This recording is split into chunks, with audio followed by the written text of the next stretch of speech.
Well guys, it's been a while since my last video. A lot has changed over the last few months. I've been doing with my brother and my girlfriend, and my setup for my last video has changed quite a lot.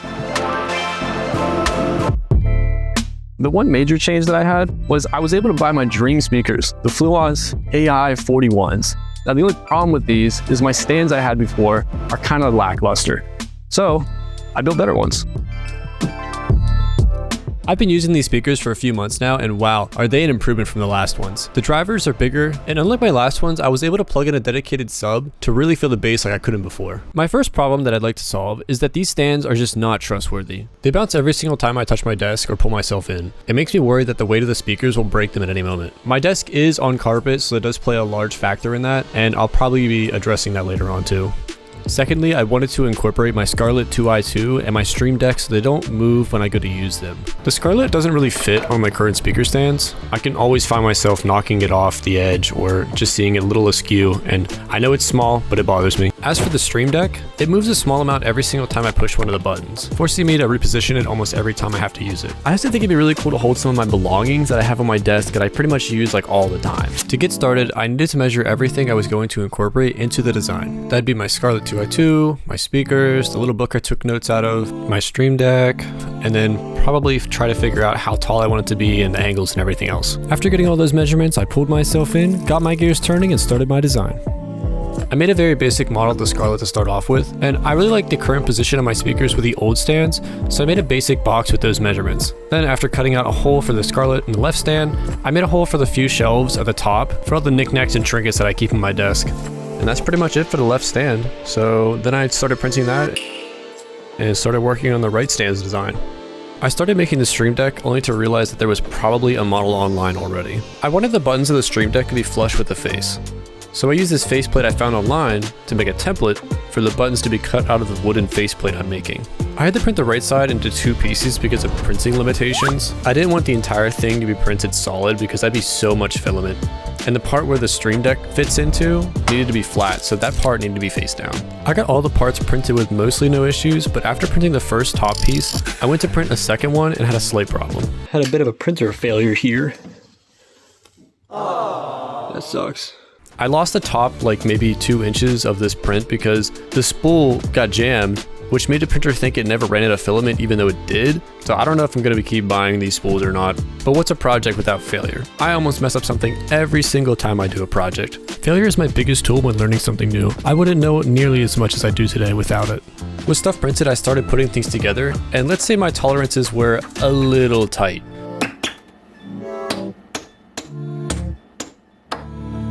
To put the right stand together, I bought heated inserts to give them a stronger than needed weight to attach. And something I realized while recording this voiceover here is that because these are heated inserts and the front plate is actually just screwed into place, if I don't like my Stream Deck for some reason, and maybe, I don't know, wanted to put something else in there instead, I could always take this faceplate off and just put a different faceplate on for something completely different. As for the wood on the outside of the box, I got some wood from the wood shop and cut them into pieces that were slightly larger than the faces of the stands. I did this so that later on I could cut the excess away to make the wood perfectly flush with the angle of the box. And now that I got everything cut, I was ready to start gluing all the panels onto the sides.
So, we're finally at the part I'm most nervous about, cutting each individual holes out for every button on the Stream Deck.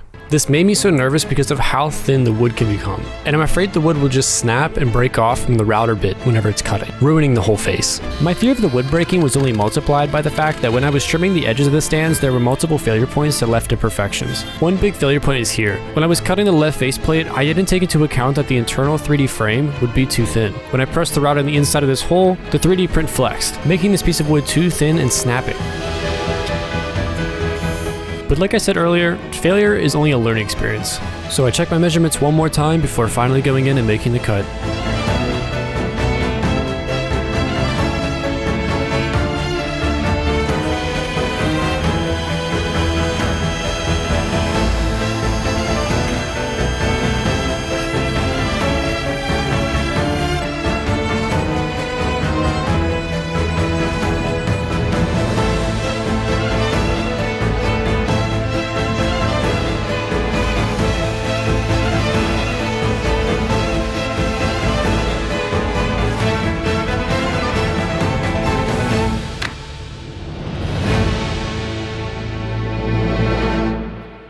Okay, I will admit, I might have blown this out of proportion. It was a lot easier to do than I thought. Now, even though it looks like it fits perfectly, the buttons were a little bit off, so I had to do some sanding to just get them fine-tuned to the right spots. Rounding the edges feels like a must at this point. I don't want jagged corners on any project I do nowadays. So before any finish or anything else is applied, this is kind of how they're looking. And I'll tell you right now, at this point in the project, I'm already super happy with them. I think they look great, and the function's gonna be awesome. And with only 2 steps left, it's time for the stain.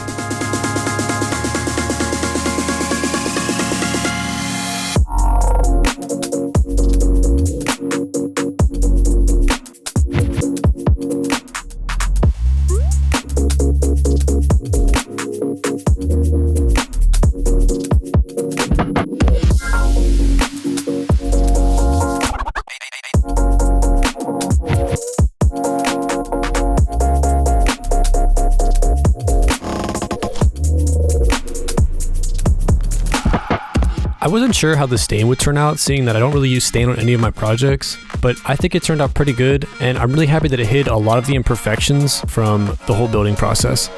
Now that I'm onto the assembly process, I just want to give a quick shout out to everybody who subscribed for my last couple of videos, and I do want to say thank you so much for watching and just, being around for this process.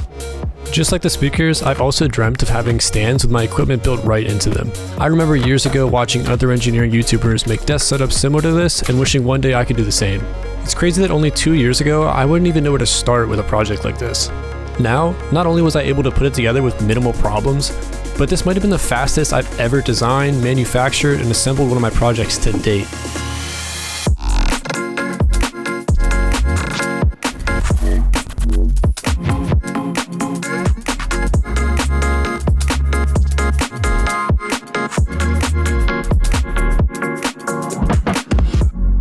Well, thank you so much for watching. I really appreciate you guys being here for the whole video if you stayed this long. Remember, always subscribe if you liked it, and before a little yap session for me, here's some shots of the final product.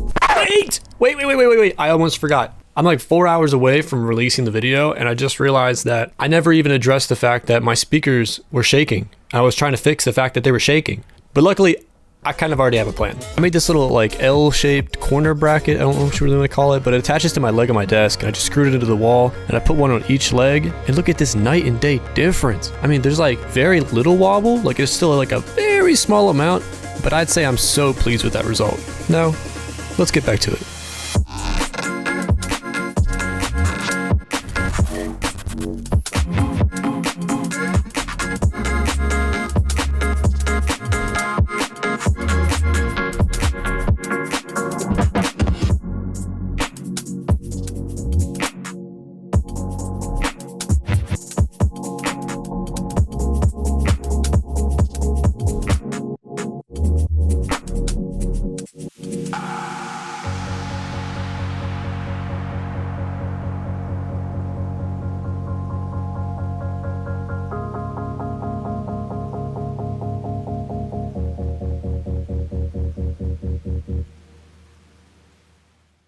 Well, to everybody who made it this far, thank you so much for watching. I really appreciate it. As for the future of the channel, I just wanted to tell you guys about how there is more projects to come. I might do some more reviews. I'm trying to expand here, maybe even have another person come on. That'd be really nice to have, but you know, I can only do so much. I also want to talk about how I want to let you guys know that I'm not AI first at all. Like, I will not be using AI for any of my content. This channel was made for me, by me. I want to make that clear, that like everything I make is from me, by me. And yeah, I have some more projects to come. As for the shoe rack video that I teased like months ago, I've pretty much completely given up on that right now. I have to take a break from it.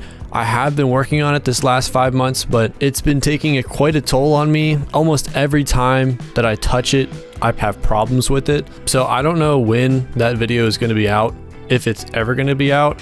I do have a projector project that I want to do with those speakers that I think I teased way back in the day. So yeah, thank you so much for watching. I'm super pleased with how these turned out. I've been using them for like 2 weeks now. I mean, it's great. It's like a dream come true. I don't even know how to, I love them so much. It would have been nicer. I could pick it apart and say like maybe the stain could be a different color, but I love them like so much. Like, they turned out so great. I'm so happy I was able to do them with such like little problems and errors that happen. Because that shoe rack project, I mean, it was like non-stop problems. Everything I did on that thing was just like problem after problem after problem. So to be able to make these and just have like such little amount of problem, it was like a breath of fresh air. I felt like I was losing my mind doing that shoe rack. So yeah, thanks for watching. Bye.